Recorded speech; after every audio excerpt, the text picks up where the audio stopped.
Hello and welcome back to Wessex Watch. Here's something a bit different for you. The Hvilina Universum Mechanical Cosmographia in black. This arrived yesterday and I'm excited to share a bit about this unusual timepiece. So who are Hvilina in the world of horology? When I first saw the name and attempted a phonetic pronunciation based on my native North American English, it had a familiar ring. However, they are not named after javelina, those pig-like collared peccaries that roam the Arizona deserts and destroy suburban gardens rooting for food. According to the company's website, the word Hvilina is translated from Belarusian as 1 minute. Hvilina has been around since 2014, and they initially specialized in creating timepieces for the Belarusian market. In 2020, the company was reorganized into Hvilina Watch Manufactory, rebranded, and entered the retail market. They are, in fact, a Polish company located in Warsaw. Hvilina certainly do offer some interesting timepieces, but this particular one caught my eye. I spend a fair amount of time poking around historic buildings here in the UK, and I'm especially keen to find old clocks and celestial references. Wells Cathedral had just such a curiosity. An operating astronomical clock, one of the oldest in existence. Designed in the 1300s, it has the pre-Copernican geocentric view of the cosmos and also features a working moon phase complication. On the clock face, you can see the Earth is center, the moon occupies the large disk with phasing, and the sun travels along the outer chapter ring with 24 hours depicted by Roman numerals 1 through 12 repeated. The universe was believed to be powered by 4 cardinal winds on the corners. It's amazing stuff. When I first saw the Universum Mechanical Cosmographia, I was struck by the similarities to ancient depictions of the cosmos, which is precisely the point of this reference. Hvilina was inspired by an ancient 9th century manuscript graphic of the cosmos found at the Bern Library.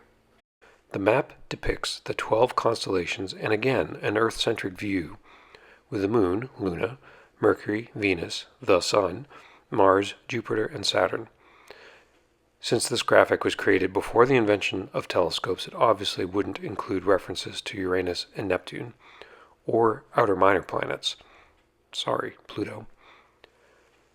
So, what we have on the dial are those same planets in their concentric rings, although placed with modern insight, that the Earth is in fact not the center of the solar system. The dial's three-dimensional planetarium plate features polished metal planets and guilloche detailing. There's a rotating lower disk operating below the dial surface, holding those frozen planets, which rotates once per day. It features the 12 zodiacal constellation names, but the dial is divided into 1/2 white and 1/2 black. I like to think of this as a day-night indicator more than a GMT complication, which is what Hvilina calls it. To use it as a GMT complication, you need to know what zodiacal name aligns with a time zone position that you're referencing. And that's kind of complicated for most folks who can't remember where they even set their keys on a regular basis. But adjusted and set for use as a day-night indicator, wherever you want that to be, it does make sense. Like a GMT watch, from the 3rd crown position, you hack the movement and will be able to set the day-night, GMT, dial, and then from the 2nd crown position, you can adjust the hours as desired. There is no date complication, which is not surprising given the rotating lower disk architecture. I'm not sure how you could manage a date window given this design.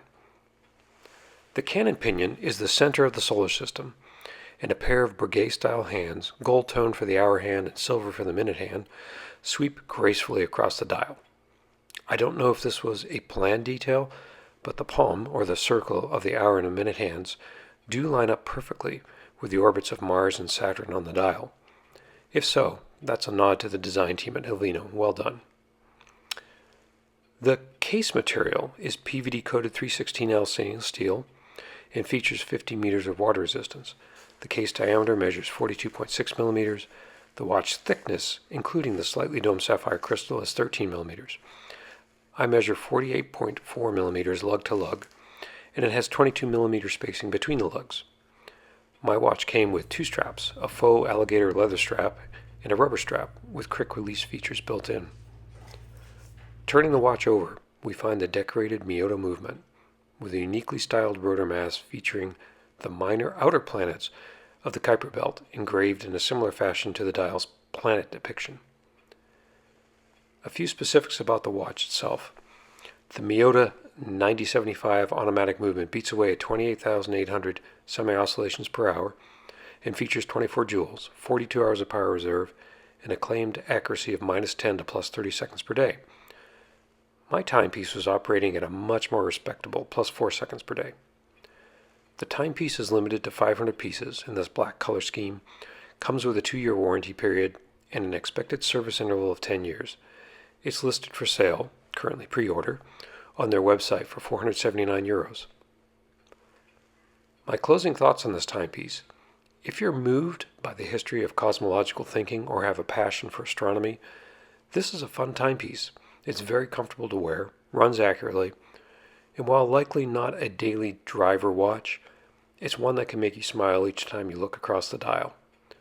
I would not recommend it for someone looking to have a unique GMT watch or someone needing 2 time zone functionality for the reasons previously discussed. I've included a link to Hvilina's website in the description below. Thanks for watching, and take care.